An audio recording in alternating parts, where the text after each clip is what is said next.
My father once said to me that as long as you can wake up in the morning and go to work, then you're not an alcoholic. Well, by those standards, I've never had a drinking problem. Being self-employed, I can wake up at 10 in the morning, start drinking at 4, pass out by 10, sleep it off for 12 hours, and I'd be ready to go again. However, living that lifestyle, it doesn't take long to realize that frequent and heavy drinking affects a lot more than just your ability to go to work. Alcohol may have the allure of good times, relaxation, and other positive things, but in the long run, it makes a truly good life much harder, if not impossible, to reach. It leaves you more lethargic on a daily basis, less likely to pursue goals. It interferes with your ability to relate to and connect with people. And for me, having the constant daily preoccupation with drinking took me out of the present moment and made a lot of my life a lot less than what it could have been. The health risks may or may not matter to you. If you're like most people, that stuff won't matter until you're actually sick.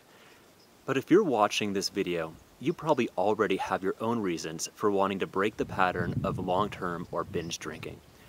So instead of talking about that, whatever your experience is, what I want to share with you is my perspective on what it takes to stop drinking. And I don't mean to stop drinking and then feel defeated, like you're missing out on something, withdrawing from a fun life, or suppressing the urge to drink.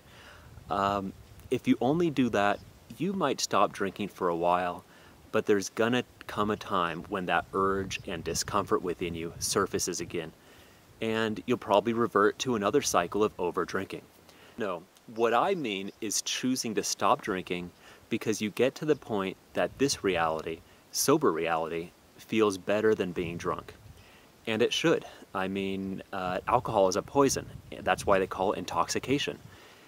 You only think you feel good because of the mental relief or release that comes from drinking. On a physical level, every cell of your body is working to get the poison out of your system. So understanding that alcohol addiction is usually a mental phenomenon, the real key to overcoming it is to take steps to get your sober mindset into a more desirable place than where it is when you're drunk.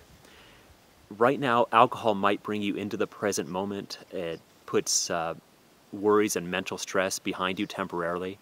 But imagine if your sober mind were more relaxed and at peace than the intoxicated one. Alcohol would no longer provide mental benefits, and you'd actually feel worse when you drank. You'd stop being preoccupied with drinking. The urges, cravings, and overall addiction would eventually dissolve.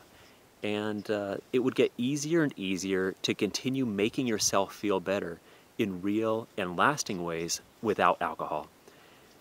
So that's the concept. Now, getting to that point is probably going to be a little bit different for everyone, but what I want to do here is share with you what worked for me.